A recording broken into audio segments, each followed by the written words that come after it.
হাই friends, আজি এটা নতুন ভিডিঅ' লৈ আহিছোঁ। এইটো এছাম টাইপ হাউচ হয়, দুটা ৰুমৰ হয়। ঘৰটোৰ মেজাৰমেণ্টটো হৈছে দীঘলটো 21 ফুট আৰু বহলটো 30 ফুট। এই ঘৰটোৰ আজি ওপৰৰ কাঠৰ কাম কৰি আছে। আপোনালোক কেনেকৈ কেঞ্চিবোৰ ফিটিং কৰা হৈছে আপোনালোক চাই যাওক ভিডিঅ'টো শেষলৈ। আৰু শেষত ওপৰত কাঠ টোটেল কিমান কেপি কাঠ লগা হৈছে সলনি কৈ যাম, ভিডিঅ'টো চাই যাওক। এনেকৈ তলত কেঞ্চি কাঠবোৰ তলত মেজাৰমেণ্ট কৰি ওপৰত তুলি লোৱা হৈছে। ওপৰত ফিটিং কৰি আছে, কেনেকৈ তোলা যায় আপোনাৰ ভিডিঅ'টো চাই যাওক। এই ঘৰটোৰ ৰুম আছে দুটা হয়। এটা ৰুম আছে 21x15, এটা আছে 15x15 আৰু বাৰাণ্ডাখন আছে 6x15।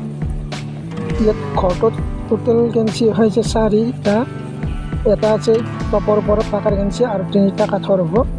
এনেকৈ কাঠৰ কেঞ্চি ফিটিং কৰি লোৱা হৈছে। কেনেকৈ ফিটিং কৰে চাওক।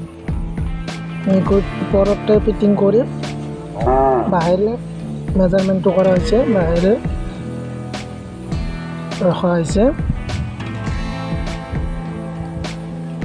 এই ঘৰটোত পালিঙৰ লাইন দিয়া গৈছে 6 লাইন। পালিঙৰ লাইনৰ দীঘলটো হৈছে 25 ফুট দিয়া গৈছে। এডাল পালিঙৰ দীঘল এনেকৈ 6 লাইন। টোটেল ঘৰটোত 12 লাইন পালিং হৈছে আৰু কেঞ্চি 3 পাত কাঠৰ।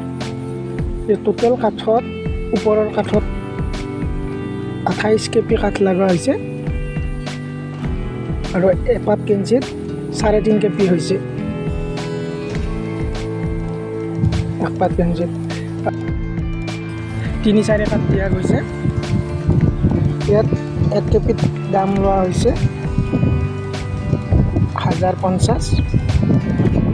ঘৰটোত 28 কেপি লোৱা হৈছে আৰু ইয়াৰ মিস্ত্ৰী খৰচ হৈছে 7,000 টকা। পাত টিং লগোৱা খৰচ।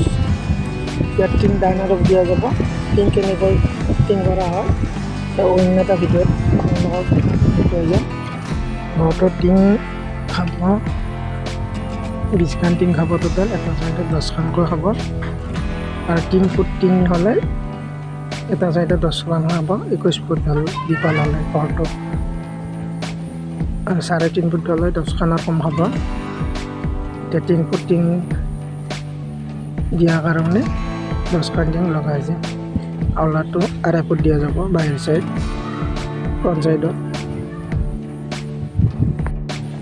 ভিডিঅ'টো শেষলৈ চাই যাওক, পালিংবোৰ কেনেকুৱা মাৰা আছে শেষলৈ চাই যাওক।